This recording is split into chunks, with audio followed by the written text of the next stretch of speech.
हमें चिंता नहीं करना चाहिए। चिंता करने से हमारा स्वास्थ्य बिगड़ जाता है और सोचने की शक्ति कम हो जाती है और हमारा चेहरा बदसूरत दिखने लगता है, अच्छा नहीं दिखने लगता है। तो किसी गांव में एक एक व्यक्ति था, एक परिवार रहता था और उस परिवार के मालिक के ऊपर बहुत चिंता थी। वो हर एक चीज़ में बहुत चिंता करता था। चिंता किस चीज़ की करता था कि मेरे 2 लड़के हैं और मेरी बीवी है, मेरा परिवार काफ़ी बड़ा है, तो मेरे घर का गुजारा कैसे होगा। क्योंकि हर एक व्यक्ति को चिंता होती है, तो उस घर के परिवार को, उस घर के सदस्य को बहुत चिंता थी। तो लोगों ने देखा कि इसके पास इतना है तब भी इतनी चिंता क्यों करते हैं आप। तो उससे लोगों ने कहा कि भाई साहब, आप इतनी चिंता क्यों करते हो, चिंता मत करो इतनी। तो उसने कहा कि क्या करूं, मेरे करने वाला कोई नहीं है, जो कुछ हूँ मैं ही हूँ, कोई जिम्मेदार नहीं है, सारा काम मुझे ही देखना पड़ता है। घर का और खेती बाड़ी का हर एक सामान का मुझे ही देखना पड़ता है और मेरे बच्चे अभी छोटे हैं, वो भी कुछ करते नहीं हैं। तो लोगों ने उससे कहा कि तुम इतनी चिंता मत करो। तो उसने कहा कि इतनी चिंता ना करूं तो मैं क्या करूं। लोगों ने कहा कि तुम सत्संग सुनना शुरू करो। तो उसने सत्संग सुनना शुरू किया, तब भी उसकी चिंता कम नहीं हुई। तो फिर लोगों ने बोला कि तुम एक गुरु बनाओ। तो उसने एक गुरु बनाया तो गुरु जी ने देखा कि इस व्यक्ति को चिंता बहुत है, पता नहीं किस चीज़ की चिंता है इस व्यक्ति को। तो उससे बोला कि उसके परिवार में उसके बीवी बच्चों से उस गुरु ने बोल दिया कि मैं इसे चारों धाम लिवा जाता हूँ, वहाँ दर्शन कराऊँगा। तो लोगों, घर के सदस्यों ने बोला कि ठीक है गुरुजी, लिवा जाइए आप। तो उस व्यक्ति को गुरुजी चारों धाम लिवा गए और वहाँ 1 महीना हो गया, 2 महीने हो गया, 4 महीना हो गया, वो वापस ही नहीं आए। घर वाले आसरा लगाए कि कब आएंगे। 6 महीना हो गए, 6 महीने में वापस आए। तो वो गुरु जब वापस आए तो वो उस व्यक्ति को, घर के सदस्य को लिवा के नहीं आए, अकेले ही आए। तो परिवार के लोगों ने देखा कि हमारे घर का सदस्य नहीं आया और गुरुजी अकेले ही आए हैं। तो गुरुजी से पूछा कि उस लड़के ने गुरुजी से पूछा कि गुरुजी, मेरे पिताजी को आप कहाँ छोड़ आए हो, मेरे पिताजी अभी नहीं दिख रहे हैं। तो उस गुरुजी ने बोला कि बेटा, तुम्हारे पिताजी चारों धाम गए थे, वहीं पर डूब गए हैं, मर गए हैं, वहाँ से वापस नहीं आए हैं। तो उस परिवार वाले लोग काफ़ी चिंतित हो गए और रोने लगे। तो कुछ समय बाद हुआ, ठीक है, कुछ समय बाद हुआ और उस घर का जो छोटा जो उस घर में 2 लड़के थे उसी व्यक्ति के, तो बड़ा लड़का वो कुछ काम धंधा नहीं करता था, वो कुछ काम धंधा कुछ नहीं करता था। तो उसके ऊपर जस धीरे धीरे लोड आने लगा तो वो काम करने लगा।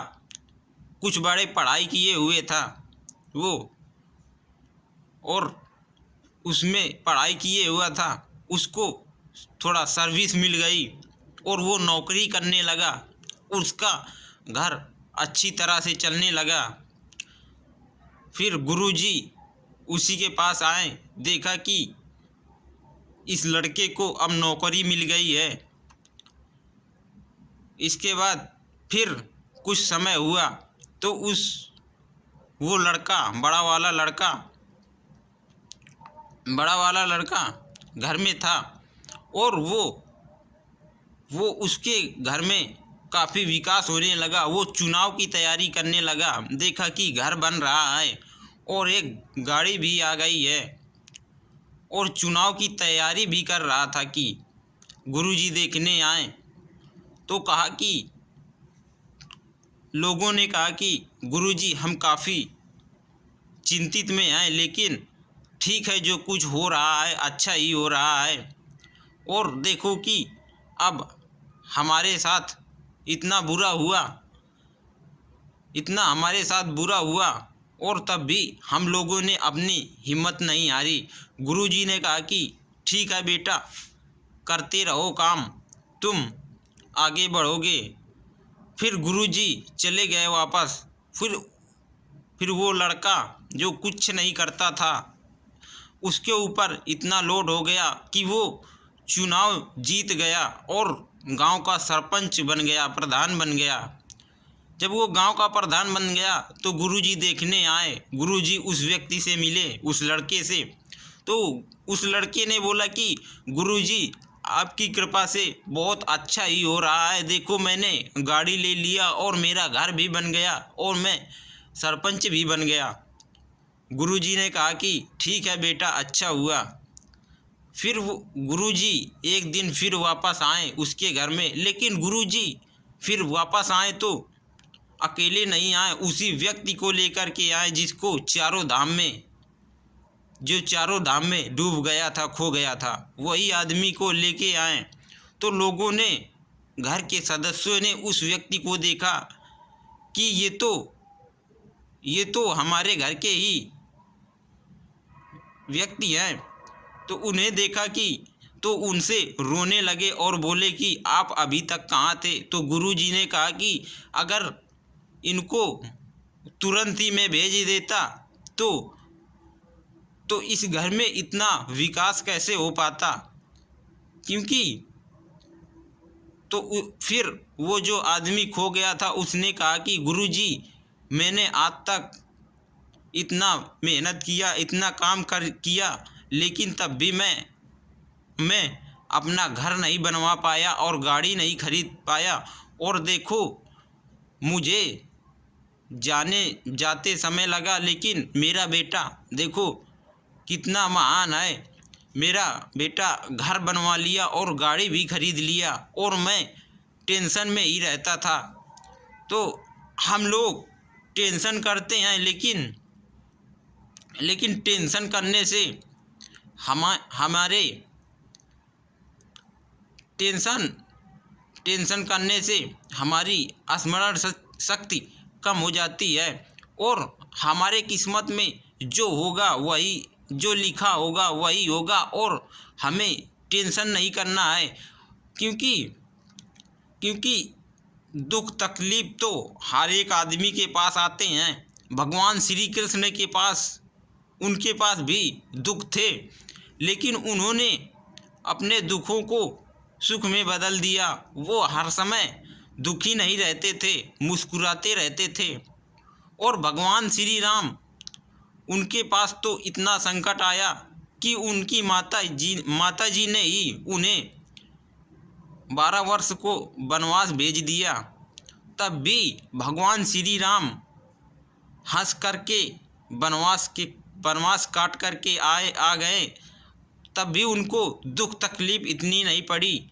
तो हमारे पास तो इतनी दुख तकलीफ नहीं है, तब भी हम इतनी टेंशन में क्यों रहते हैं, चिंता क्यों करते हैं। हमें इतनी टेंशन और चिंता नहीं करनी है। हमें हंस करके जीना है कि जो कुछ हमारे साथ में हो रहा है वो हमारे अच्छे के लिए हो रहा है और जो होगा वो भी अच्छे के लिए ही होगा। लेकिन हम लोग टेंशन करते हैं, चिंता करते हैं। टेंशन चिंता करने से हमें क्या मिलेगा।